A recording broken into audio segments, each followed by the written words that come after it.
তুমি কি হতে চাও একজন সফল নিউজ অ্যাঙ্কার? তাহলে আজকে আমি যে টিপস গুলো দিব সেগুলো এক এক করে তোমরা জেনে নাও। প্রথম যেটা তোমাদের জানতে হবে, সাম্প্রতিক যে নিউজ চ্যানেলগুলো আছে এবং তাদের যে ট্রেন্ড সেই সম্পর্কে একটু খবর রাখা তোমরা আজ থেকেই শুরু করে দাও।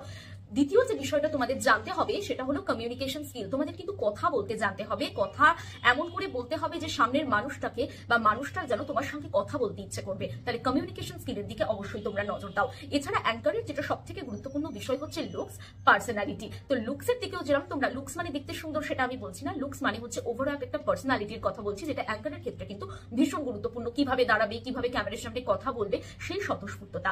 তারপরে যেটা রাখতে হবে, এই মুহূর্তে দাঁড়িয়ে সংবাদপত্র বলো, টেলিভিশন বলো, সমস্ত জায়গায় আমরা দেখতে পাচ্ছি যে বেশিরভাগ, প্রায় 70% নিউজই কিন্তু রাজনীতি। তো তোমাদের কিন্তু পলিটিক্স সম্পর্কে একটা অবগত থাকতে হবে, না শুধুমাত্র ওয়েস্ট বেঙ্গলের না, ইন্ডিয়ার যে পলিটিক্স সেটা নিয়েই কিন্তু যথেষ্ট পরিমাণে তোমাদেরকে জানতে হবে। এছাড়াও যেটা জানতে হবে, সাম্প্রতিক যে যে ঘটনা আমাদের চারিপাশে ঘটছে সেই বিষয় নিয়েও কিন্তু সমানভাবে তোমাদের অবগত থাকতে হবে। আর শেষ যে টিপসটা দেবো, টেকনোলজি। এখন কিন্তু মাল্টিমিডিয়ার যুগ, তাই জন্য তোমাদের প্রত্যেকটা মিডিয়া আলাদা আলাদা করে যে ব্যবহার করা, তার যে নতুন, এই যে নতুন মিডিয়াকে কিভাবে অ্যাক্সেস করবে সেটা কিন্তু তোমাদের খুব ভালোভাবে জানতে হবে।